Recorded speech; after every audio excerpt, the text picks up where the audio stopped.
This video is to specifically explain what is expected when it comes to the MLog, or the metacognitive reading log. So each week, or most weeks, you'll have this assignment. When you click on it, you will see this. Now here's how this works. First of all, let me explain the thinking behind it. Most of us, when we read, we're mostly just trying to get the reading done, especially you all as students, just trying to get the reading done and get through it because it's assigned and it's expected that it's done. A lot of times it's pretty much as if we're running our eyes along the page or the screen and the words are kind of bouncing off our eyeballs and we're not retaining a ton of it unless we have photogenic memory. We're not getting a ton necessarily out of that reading because we're not necessarily doing it correctly. We're not reading actively. And one of the ways, probably the most important way that we read actively, is to almost treat reading like a conversation with the text. That might sound kind of silly, but hear me out. A lot of times when we're reading, certain thoughts pop into our head about what we're reading. General thoughts, questions, things like that.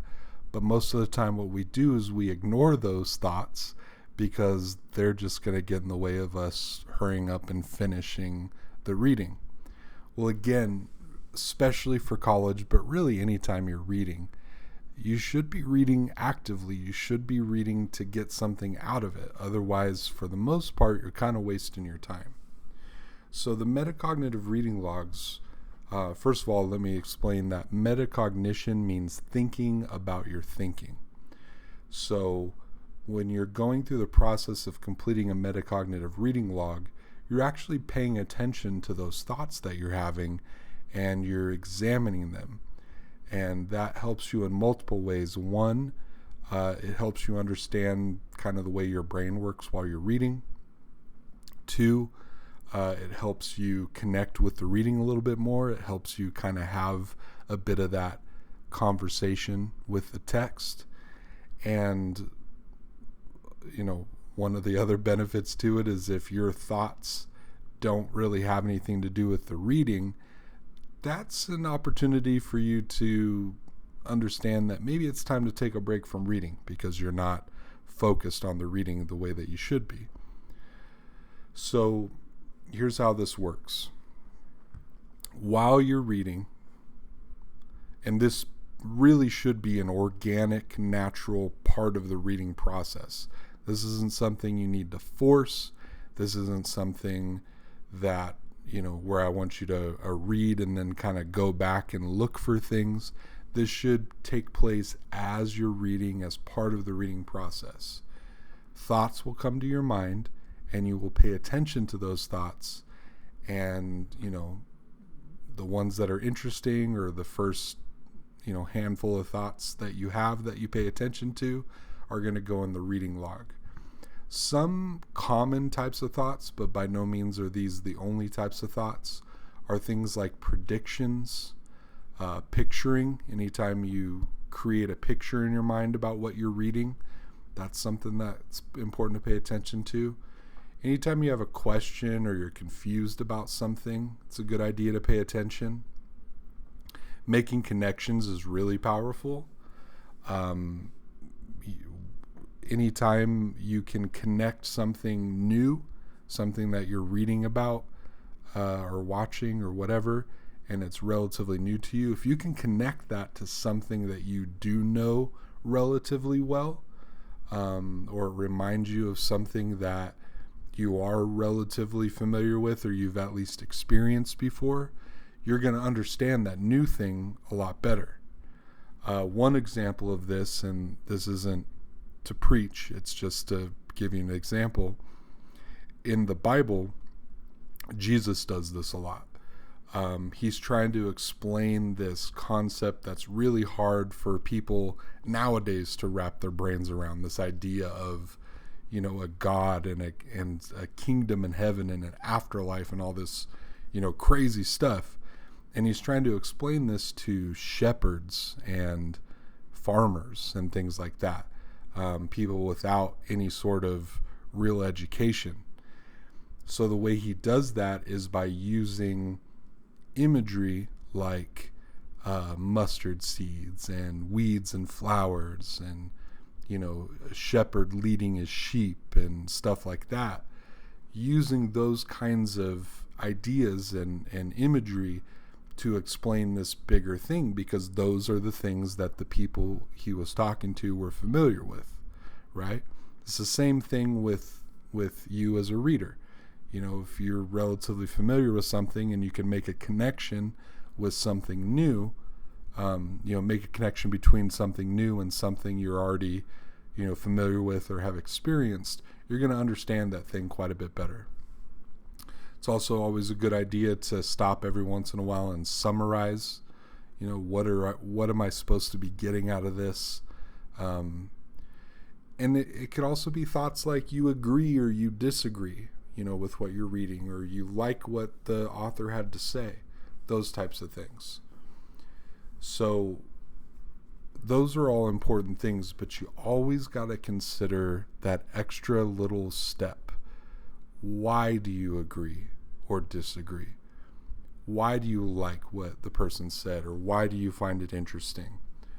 What's the significance of the fact that you can picture the scene that's being described? What's the significance of the prediction? If you have a question or something you're confused about, what do you think the answer is? How do you think you could, clear up the confusion? If you made a connection, how did that help you as a reader? Or what's the significance of the connection? If you summarize, the big idea here is ... What is that doing for you as a reader? Why is that the summary that you've come to? Why do you think that's the main point you were trying to take out of it? So you always want to consider that extra, that next little step. And here's how it works. Since I can't be there with you all while you're reading, I want to make sure that you're actually going through this process. So you'll see here, there's a description as you're reading. When a specific thought comes to mind, whatever it was in the reading that caused that thought to happen, you're going to put that here on this side. And, it's best to just kind of number these, right? I'll show you an example of this in just a moment. But because you'll have 10 that you're doing each week. So what was it in the reading that caused the thought to happen? And then on this side, you're going to write out what the thought was. What was the thought? I agree, I disagree, I like this, this is interesting, this reminds me of, I can picture this, I predict that.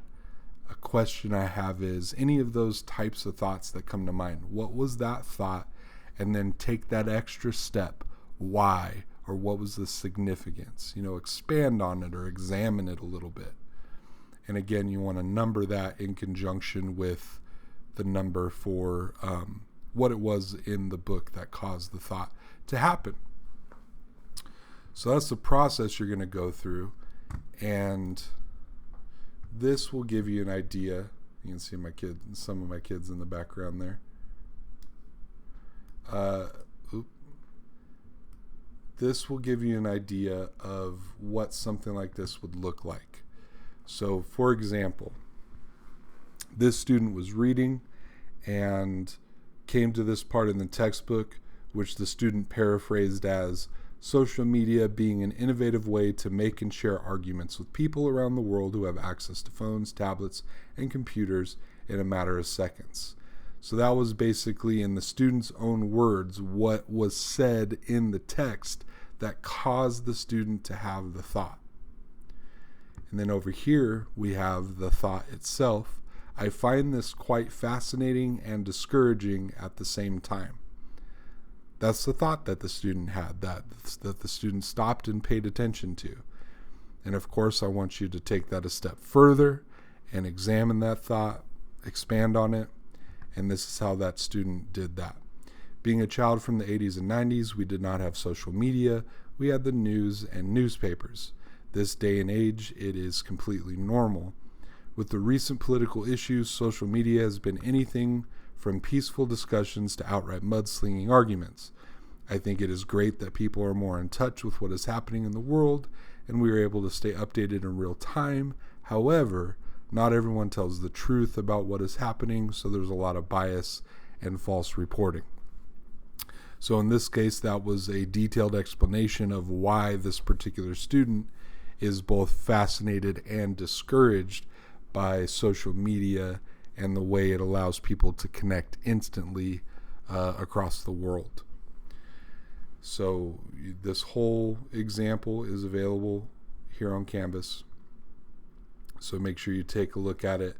But this would be an example of a good metacognitive reading log.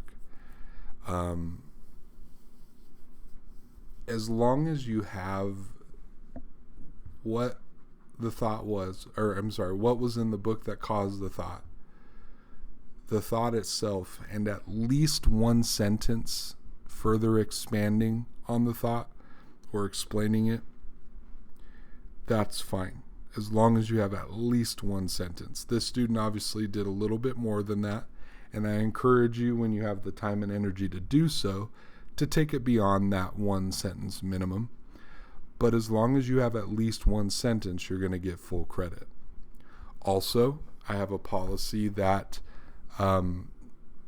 for the first metacognitive reading log, as long as it's clear to me that you tried to do what I'm asking you to do, you'll get full credit for it.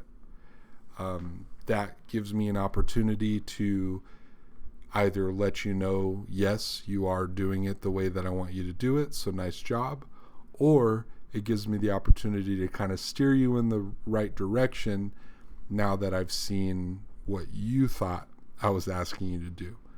I know you can't read my mind, and no matter how well I explain how to do a metacognitive reading log, that's not a guarantee that you're going to fully understand it.